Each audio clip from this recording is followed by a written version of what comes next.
হাজার বছর ধরে বাংলার গ্রামীণ জনপদে কিছু খেলা টিকে আছে ধুকে ধুকে। যে সকল খেলাকে আমরা গ্রামীণ খেলা বলি। হারিয়ে যাওয়া এবং বিলুপ্ত প্রায় বাংলার লোকজ এবং আদি খেলাগুলো নিয়ে আমাদের নিয়মিত আয়োজন স্মৃতির খেলাঘরে আপনাদের স্বাগত জানাচ্ছি আমি সারা জেরেন।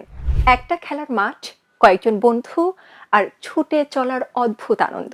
গোল্লাছুট নামটা শুনলে হয়তো অনেকের চোখের সামনে ভেসে উঠবে ছোট্টবেলার সেই ধুলো মাখা খেলার মাঠ। একসময় জনপ্রিয় খেলা ছিল গোল্লাছুট। গোল্লাছুট খেলায় দুটি দল থাকে। টসের মাধ্যমে খেলায় ছুট দল নির্ধারণ করতে হবে। প্রতি দলে খেলোয়াড়দের সংখ্যা মাঠের মাপ অনুযায়ী নির্ধারিত হবে। একটি নির্দিষ্ট বাড়ি ও খেলার শুরুর স্থান থাকবে। এই দুটি স্থানের দূরত্ব খেলার মাঠের মাপ অনুযায়ী নির্ধারিত হবে। খেলা শুরুর স্থানে গোল্লা বা ছুট দল তাদের দলের সদস্যদের নিয়ে হাত ধরাধরি করা অবস্থায় থাকবে এবং সুযোগ বুঝে গোল্লাকে বাড়িতে পৌঁছাতে হবে। এই পৌঁছানো দুই ভাবে হতে পারে। এক, গোল্লা সরাসরি ছুটে বাড়িতে যেতে পারে।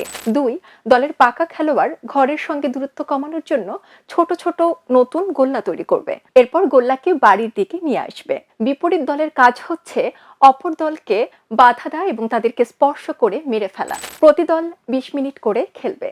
গোল্লা যতবার বাড়িতে পৌঁছবে ততবার করে 2 পয়েন্ট পাবে। বিপক্ষ দল গোল্লাকে স্পর্শ করলে গোল্লা মারা যাবে এবং তারাও 2 পয়েন্ট করে পাবে।